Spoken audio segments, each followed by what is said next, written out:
بسم الله الرحمن الرحيم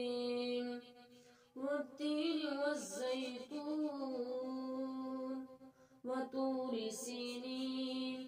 وهذا البلد الأمين لقد خلقنا الإنسان في أحسن تقويم ثم رددناه أسفل سافلين إلا الذين